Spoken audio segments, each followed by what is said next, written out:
One next topic is causes of the cold war. Cold war के causes क्या क्या है, मतलब ये जो कोल्ड वॉर हुआ था इसके पीछे का कॉज क्या है, कारण क्या है। First one is ideological conflict. तो हमें ये चीज़ पता है कि दो आइडियोलॉजी थे, एक था यूएसए का कैपिटलिज्म और एक था यूएसएसआर का कम्युनिज्म। ठीक है, द आइडियोलॉजिकल कॉन्फ्लिक्ट, दोनों आइडियोलॉजी के बीच विवाद था, कॉन्फ्लिक्ट था बिटवीन कैपिटलिज्म एंड कम्युनिज्म। ये जो विवाद है वो कौन कौन से आइडियोलॉजी के बीच है, कैपिटलिज्म जो यूएसए फॉलो करता था एंड कम्युनिज्म जो यूएसएसआर फॉलो करता था। तो कैपिटलिज्म एंड कम्युनिज्म का जो आइडियोलॉजी है उन दोनों आइडियोलॉजी के बीच क्या था, कॉन्फ्लिक्ट था।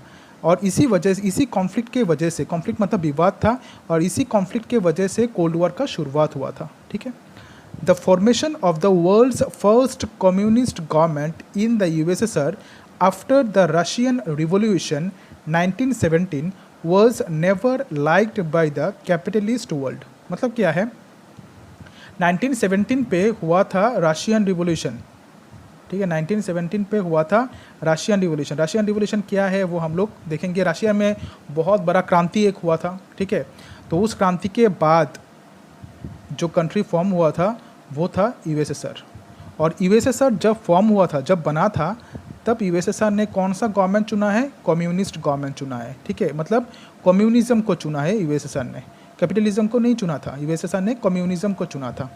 इसके पीछे का हिस्ट्री बहुत बड़ा है। ठीक है, क्यों यूएसएसआर ने कैपिटलिज्म को नहीं चुना, कम्युनिज्म को चुना था? बिकॉज यूएसएसआर या फिर रशिया जो है वो मार्क्स को फॉलो करते थे, कार्ल मार्क्स को फॉलो करते थे या फिर लेनिन को फॉलो करते थे। ठीक है, इसी वजह से यूएसएसआर ने कैपिटलिज्म को नहीं चुना है, कम्युनिज्म को चुना है। आफ्टर फॉर्मेशन, जब यूएसएसआर का जब फॉर्मेशन हुआ था 1917 पे, तब यूएसएसआर ने कम्युनिज्म को चुना है। और ये जो कम्युनिस्ट गवर्नमेंट फॉर्म हुआ था यूएसएसआर पे, वो कम्युनिस्ट गवर्नमेंट था वर्ल्ड का सबसे पहला कम्युनिस्ट गवर्नमेंट।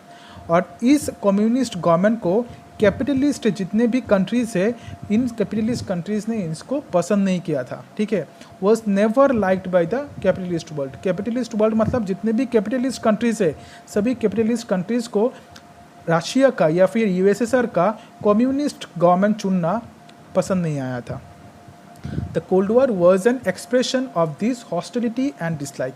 और कोल्ड वॉर का शुरुआत जो है इसी से हुआ है, इसी आइडियोलॉजिकल कॉन्फ्लिक्ट से ये स्टार्ट हुआ था, इसी हॉस्टिलिटी एंड डिसलाइक, ठीक है, पसंद नहीं करना, इसी से ही स्टार्ट हुआ था कोल्ड वॉर।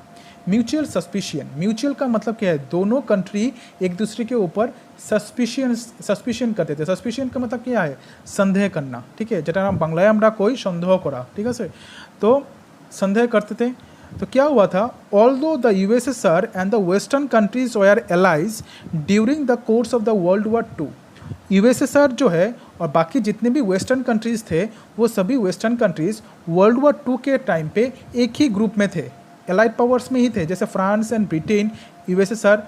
तो ये सभी कंट्रीज़ एक ही ग्रुप में थे, एलाइड पावर्स पे थे, लेकिन they could never really become friends. ये कभी भी दोस्त नहीं बन पाए हैं। ठीक है, एक ग्रुप में थे लेकिन कभी भी अच्छा दोस्त नहीं बन पाए।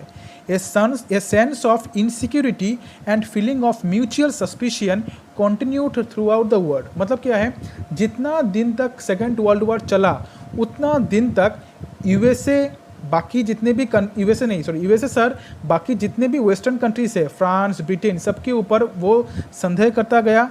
और फ्रांस और इंग्लैंड जो है वो भी यूएसएसआर के ऊपर संदेह जो है वो करता गया। मतलब म्यूचुअल सस्पिशियन जो है वो पूरे सेकेंड वर्ल्ड वॉर पे था, एक दूसरे के ऊपर ट्रस्ट नहीं था उनको। ठीक है, that caused much tension and hostility between them.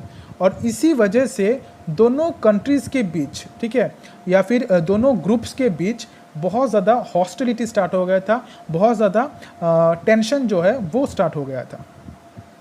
The Truman doctrine, the US president Harry S Truman, US का जो प्रेसिडेंट है जिनका नाम था हैरी एस ट्रूमैन, उन्होंने एक नया पॉलिसी निकाला है टूवर्ड्स यूएसएसआर, यूएसएसआर के खिलाफ। यूएस का है, ठीक है, ये कौन से देश का प्रेसिडेंट था, यूएस का प्रेसिडेंट था। तो ये जाहिर सी बात है, वो अगर कोई पॉलिसी निकालते हैं तो वो पॉलिसी किसके अगेंस्ट पे होगा, यूएसएसआर के अगेंस्ट पे होगा। तो यूएस का जो प्रेसिडेंट है हैरी एस ट्रूमैन, उन्होंने एक टफ पॉलिसी, टफ मतलब क्या है, बहुत ही इसको हम लोग क्या बोलते हैं टफ में हिंदी को, बहुत ही कठिन जो बोलते हैं ना, हमरा बांग्ला कोई कठिन जाई ना हिंदीते किता कय তোমরা देख लियो এটা। तो बहुत ही एक टफ पॉलिसी निकाला था, किसके अगेंस्ट पे निकाला था वो पॉलिसी निकाला था यूएसएसआर के अगेंस्ट पे, ठीक है।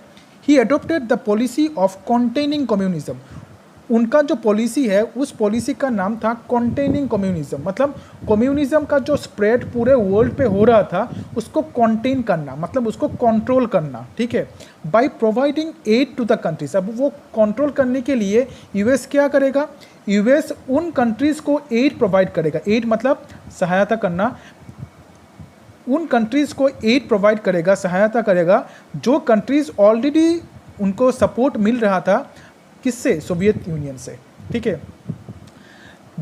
He adopted the policy of containing communism, communism का जो स्प्रेड है उसको कॉन्टेन करने का, उसको रोकने का ट्राई किया था बाय प्रोवाइडिंग एड, क्या प्रोवाइड करके, क्या देके, एड देके, किसको, टू द कंट्रीज़, उन देशों को जो कंट्रीज़ ऑलरेडी सोवियत यूनियन से सपोर्ट उनको मिल रहा था। इसको यहाँ पे हम लोग थोड़ा अच्छी तरह से देखते हैं कि यूएसएसआर है और यूएसए है।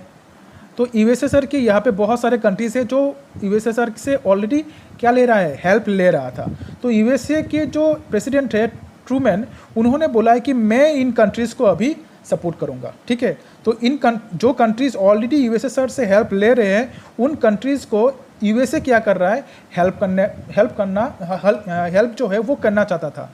क्यों करना चाहता था, ताकि ये कंट्रीज़ जो है, ये कंट्रीज़ यूएसएसआर को छोड़ के यूएसए को आके ज्वाइन करे, मतलब कम्युनिज्म को छोड़ के कैपिटलिज्म को आके ज्वाइन करे, इसी वजह से, ठीक है। उसके बाद देखो क्या हुआ है, इन मार्च 1947 ही announced that USA would support free peoples who were resisting subjugation by armed minorities or by outside pressures। मतलब क्या है, यूएसए ने ये बोला है कि यूएसए जो है वो उन पीपल को, उन लोगों को सपोर्ट करेगा, उन लोगों को हेल्प करेगा जो लोग दूसरे देश के अंडर पे है, दूसरे देश जो है उन देशों को कंट्रोल करके रख रहा है। जैसे यहाँ पे अल्टीमेटली यूएसएसआर के बारे में बात किया गया है, ये जो बहुत सारे छोटे छोटे देश थे जो देश यूएसएसआर को फॉलो कर रहे थे, तो उन कंट्रीज़ को कौन कंट्रोल करके रख रहा है, यूएसएसआर जो है वो कंट्रोल करके रख रहा है, क्योंकि यूएसएसआर एक सुपर पावर था। तो यूएसए का कहना यह था कि मैं उन कंट्रीज़ को सपोर्ट करूँगा जो कंट्रीज़ ऑलरेडी किसी दूसरे कंट्री से हेल्प ले रहा है या फिर दूसरा कंट्री जो है उन कंट्रीज़ के ऊपर ज़्यादा प्रेशर दे रहा है, ठीक है। Thus, Truman's doctrine made it clear that the USA was committed to the policy of containing communism। Truman का जो डॉक्ट्रिन है, ट्रूमैन का जो प्लान है, प्रोग्राम है, पॉलिसी है, उस प्रोग्राम ने, उस पॉलिसी ने ये क्लियर कर दिया है कि यूएसए जो है, यूएसए क्या चाहता है, यूएसए चाहता है कम्युनिज्म को रोकना, या फिर कम्युनिज्म का जो ग्रोथ जो हो रहा था कि एक एक कंट्री करके कम्युनिज्म को फॉलो करता जा रहा था, तो उसको रोकना उनका मकसद था।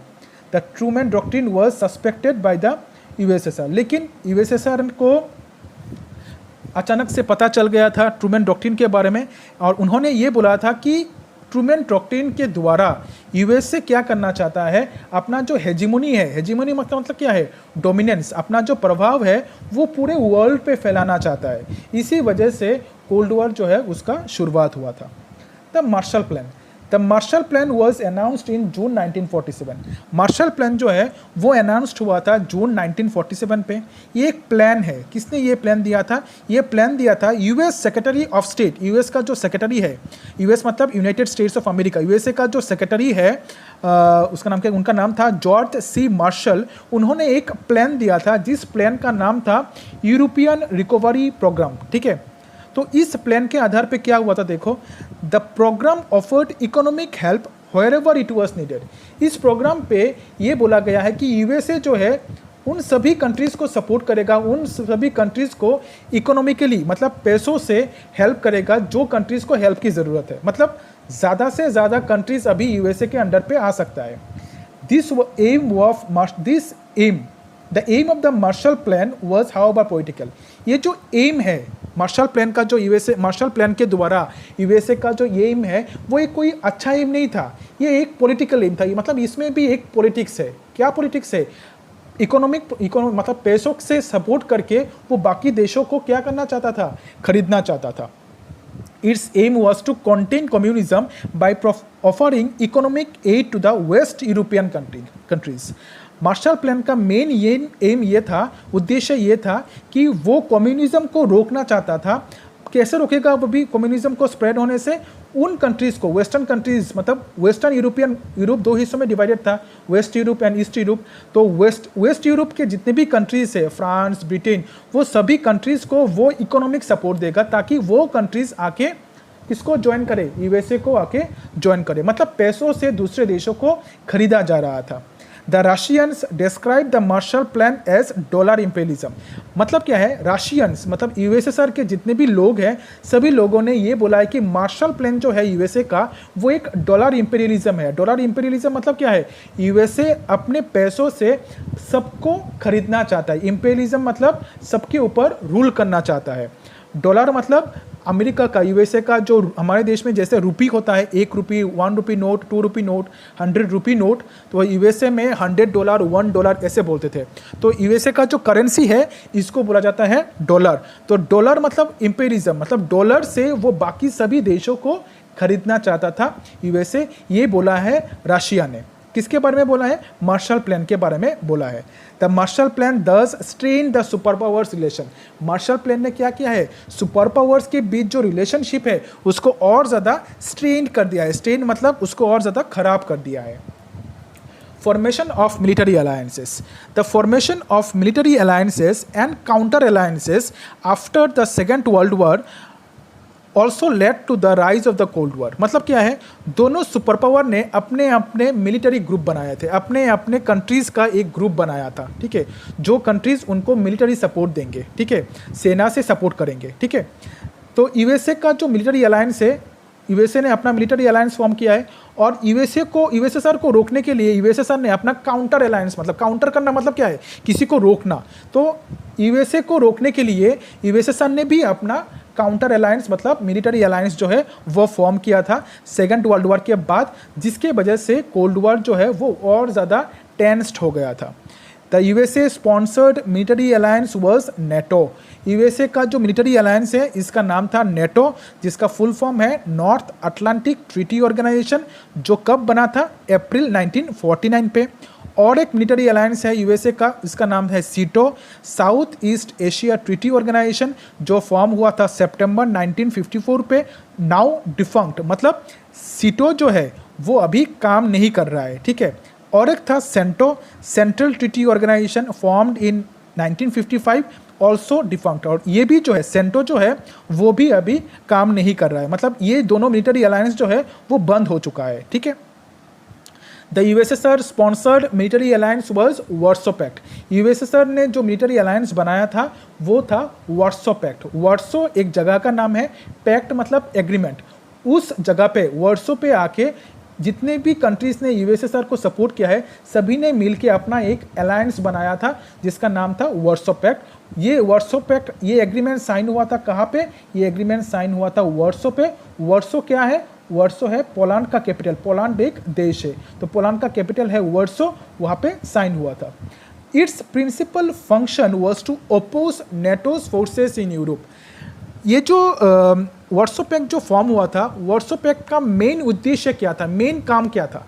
वार्सो पैक्ट का मेन काम यही था कि नेटो के जो फोर्सेस है, नेटो का जो पावर है जो पूरे दुनिया में फैल रहा था उसको रोकना। इसी वजह से वार्सो पैक्ट बाद में फॉर्म हुआ है, पहले नेटो फॉर्म हुआ है। नेटो फॉर्म हुआ है 1949 पे, वार्सो पैक्ट फॉर्म हुआ था 1955 पे। और एक चीज़ याद रखना, सीटो एंड सेंटो जो है वो एशिया में फॉर्म किया गया था, ठीक है, एशिया में फॉर्म किया गया था। एक फॉर्म हुआ था साउथ ईस्ट एशिया पे और एक फॉर्म हुआ था सेंट्रल एशिया पे, ठीक है। तो एशिया पे फॉर्म किया गया था और सीटो और सेंटो का ही मेंबर था पाकिस्तान। चर्चिल्स फुलटन स्पीच, अभी देखो क्या है। ऑन मार्च 5, 1946 विंस्टन चर्चिल, ठीक है, विंस्टन चर्चिल कौन थे? वो थे ब्रिटिश अपोजिशन लीडर। हमारे देश में जो राहुल गांधी है, ऐसे ही विंस्टन चर्चिल ब्रिटिश मतलब क्या है, इंग्लैंड का एक अपोजिशन पार्टी का एक लीडर था विंस्टन चर्चिल। उन्होंने एक स्पीच दिया था। कहाँ पे ये स्पीच दिया था? उन्होंने वो स्पीच दिया था फुलटन पे। फुलटन कहाँ पे है? फुलटन है मिसौरी, यूएसए। मिसौरी, यूएसए का जो मिसौरी जगह है वहाँ पे दिया था वो स्पीच। फुलटन बोल के एक जगह है, वहाँ पे दिया था वो speech in the presence of president Truman. और जब वो ये स्पीच दे रहे थे, मतलब ब्रिटिश के जो अपोजिशन लीडर विंस्टन चर्चिल जब वो स्पीच दे रहे थे, तब वहाँ पे कौन प्रेजेंट था? यूएसए का जो प्रेसिडेंट है ट्रूमैन, हैरी एस ट्रूमैन, वो प्रेजेंट थे, वो वहाँ पे मौजूद थे। He sharply criticized the Soviet behavior and said that the Soviet Union had erected an iron curtain as the dividing line between the East and the West। मतलब क्या है? सोवियत यूनियन उसका नाम क्या है? विंस्टन चर्चिल ने ये बोला है कि उन्होंने सोवियत यूनियन को क्रिटिसाइज किया है, सोवियत यूनियन को उन्होंने निंदा किया है। निंदा करके बोला है कि सोवियत यूनियन ने वेस्ट और ईस्ट, पूरे वर्ल्ड के जो ईस्ट और वेस्ट है, वेस्ट और ईस्ट के बीच एक ऐसा पर्दा डाल दिया है जो पर्दा आयरन का है। ठीक है, मतलब दोनों को आयरन को पर्दे से अलग कर दिया, western countries and eastern countries को अलग कर दिया है। नहीं तो दोनों कंट्रीज, दोनों ईस्टर्न एंड वेस्टर्न दोनों कंट्रीज जो है वो यूएसए को फॉलो करते हैं। ठीक है, लेकिन सोवियत यूनियन ने क्या किया है? सोवियत यूनियन ने दोनों के बीच एक दरार डाल दिया है। ईस्टर्न कंट्रीज अलग हो गए हैं, वेस्टर्न कंट्रीज अलग हो गए थे। उसके as the dividing line between east and the west, east और वेस्ट में एक डिवाइडिंग लाइन क्रिएट कर दिया था। जो लाइन था किसका? Iron curtain. एक ऐसा पर्दा क्रिएट कर दिया था जो पर्दा था आयरन का। ठीक है, जो आयरन का पर्दा कोई नहीं हटा नहीं सकता है। फुलटन स्पीच दस mark the beginning of the cold war. और ये जो स्पीच दिया था विंस्टन चर्चिल ने ये जो फुलटन में जो स्पीच दिया था, इसके वजह से ही कोल्ड वॉर का स्टार्टिंग हुआ था। क्योंकि इसके बाद यूएसएसआर जो है वो भड़क गया था। भड़क के उसने बोला कि नहीं, अब तो मैं नहीं हटूंगा, अब मैं यूएसएसआर के साथ कंपटीशन करूंगा ही करूंगा, देखता हूँ कौन कौन सा कंट्रीज यूएसए को सपोर्ट करता है। तो ऐसे ही कंपटीशन जो है वो दोनों कंट्रीज के बीच स्टार्ट हो गया था। तो यहाँ तक रखो इस पॉइंट को। तो यहाँ पे हमने क्या क्या डिस्कस किया है? यहाँ पे हमने डिस्कस किया है कि कोल्ड वॉर के पीछे का कारण क्या है। तो पहले हमने डिस्कस किया है आइडियोलॉजिकल कॉन्फ्लिक्ट। दो आइडियोलॉजी थे, कैपिटलिज्म एंड कम्युनिज्म। तो ये दोनों आइडियोलॉजी, कैपिटलिज्म एंड कम्युनिज्म का मतलब क्या है, ये कल के नेक्स्ट क्लास पे हम लोग अच्छी तरह से देखेंगे। उसके बाद हमने देखा है म्यूचुअल सस्पिशियन। दोनों कंट्रीज एक दूसरे के ऊपर सस्पिशियस थे। सस्पिशियस मतलब एक दूसरे के ऊपर संदेह करते थे या फिर एक दूसरे के ऊपर विश्वास नहीं था। उसके बाद हमने देखा है ट्रूमैन्स डॉक्ट्रिन, जहाँ पे हमने देखा है कि यूएस का जो प्रेसिडेंट है हैरी एस ट्रूमैन, उन्होंने एक ऐसा पॉलिसी निकाला है जिसके माध्यम से वो उन कंट्रीज़ को सपोर्ट कर रहे थे जो कंट्रीज़ ऑलरेडी सोवियत यूनियन से सपोर्ट ले रहा था। ठीक है, इसी वजह से यूएसएसआर ने इसको क्रिटिसाइज़ किया है, बोला है कि मतलब ट्रूमैन डॉक्ट्रिन के माध्यम से यूएसए क्या करना चाहता है, अपना जो हेजिमोनी मतलब क्या है, अपना जो डोमिनेंस है, अपना जो प्रभाव है वो पूरे वर्ल्ड पे फैलाना चाहता है। उसके बाद मार्शल प्लान पे क्या हुआ था, जो यूएस का जो सेक्रेटरी ऑफ स्टेट है जिनका नाम था जॉर्ज सी मार्शल, उन्होंने एक प्रोग्राम बनाया था, एक प्लान बनाया था जिसका नाम था यूरोपियन रिकवरी प्रोग्राम। इस प्रोग्राम के आधार पे वो उन कंट्रीज़ को हेल्प प्रोवाइड करेंगे जो कंट्रीज़ को हेल्प चाहिए। और लेकिन मार्शल प्लान का मेन उद्देश्य जो है वो पॉलिटिकल था, मतलब वो पॉलिटिक्स से भरा हुआ था। वो पैसों से सभी कंट्रीज़ को खरीदना चाहते थे। वेस्टर्न यूरोप के जितने भी कंट्रीज़ है, सभी वेस्टर्न यूरोप के जितने भी कंट्रीज़ है, फ्रांस, ब्रिटेन, वो सभी कंट्रीज़ को खरीदना चाहते थे। इसी वजह से यूएसएसआर ने मार्शल प्लान को बोला है डॉलर इंपेरियलिज्म, मतलब डॉलर से लोगों के ऊपर रूल करना। मार्शल प्लान दस strain the super powers relation. Marshall plan ने क्या किया था, सुपर पावर्स के जो रिलेशन है उसको और ज़्यादा खराब कर दिया था। उसके बाद हमने देखा है कि दोनों सुपर पावर्स ने अपने अपने मिलिट्री अलायंसेस बनाए थे। यूएसए का जो मिलिट्री अलायंस है उसका नाम था नेटो, सीटो एंड सेंटो। तो सीटो एंड सेंटो जो है वो अभी फंक्शन नहीं कर रहा है। और वार्सो पैक्ट बनाया था यूएसएसआर ने अपने ग्रुप के साथ मिलके। और वार्सो पैक्ट जो है वो कहाँ पे साइन हुआ था, वार्सो पे साइन हुआ था। वार्सो था पोलैंड का कैपिटल। वार्सो पैक्ट का मेन काम जो है वो ये था कि नेटो के जो फोर्सेस है उसको रोकना, नेटो का जो काम है उसको रोकना। उसके बाद हमने देखा है चर्चिल फुलटन स्पीच, जहाँ पे हमने देखा है कि ब्रिटिश का एक अपोजिशन लीडर था जिनका नाम था विंस्टन चर्चिल। उन्होंने एक स्पीच दिया था, जिस स्पीच के जो जब वो स्पीच दे रहे थे तो उस स्पीच के दौरान वहाँ पे कौन मौजूद थे? यूएस के जो प्रेसिडेंट है ट्रूमैन, हैरी एस ट्रूमैन, वो प्रेजेंट थे वहाँ पे। उन्होंने बोला है कि यूएसएसआर ने एक आयरन कर्टेन दे दिया है, एक डिवाइडिंग लाइन दे दिया है वेस्ट और ईस्ट के बीच। वेस्ट और ईस्ट के बीच एक आयरन कर्टेन दे दिया है। आयरन कर्टेन मतलब एक लोहे का पर्दा दे दिया है जिसको कोई हटा नहीं पा रहा है।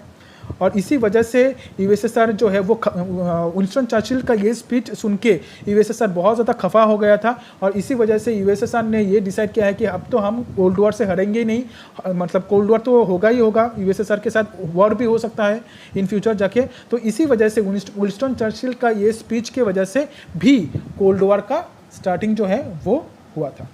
तो आज का क्लास यहाँ तक ही रखते हैं, 20 मिनट का ऑलरेडी हो चुका है, पहले भी एक वीडियो है, तो अच्छे से देखो तुम लोग, कोई भी डाउट कुछ भी होने से बोलना।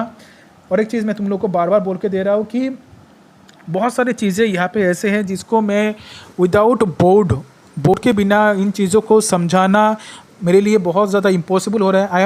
I am trying my level best. मैं अपने यहाँ बहुत ज़्यादा ट्राई कर रहा हूँ ताकि तुम लोग को बेस्ट से बेस्ट दे सकूँ, ज़्यादा से ज़्यादा मटेरियल्स तुम लोग को दे रहा हूँ। समरी को 2-3 बार करके डिस्कस किया है, चैप्टर्स को भी 2-3 बार करके डिस्कस किया जाएगा। तो तुम लोग अच्छी तरह से पढ़ाई करो। देखो नहीं तो मेरा जो इतना जो मैं कर रहा हूँ ये सभी चीज़ें फालतू में हो जाएगा, फालतू हो जाएगा ये सभी चीज़ें अगर तुम लोग अच्छे से पढ़ाई नहीं करते हो। So it's a request to all of you कि तुम लोग बहुत अच्छी तरह से पढ़ाई करो। कोई भी डाउट कुछ भी होने से बार बार मुझे पूछो। मुझे मतलब मैं चाहता हूँ कि तुम लोग मुझे क्वेश्चन पूछ के तंग करो, तभी जाके मज़ा आएगा क्लास पे। ठीक है, चलो bye bye and take care.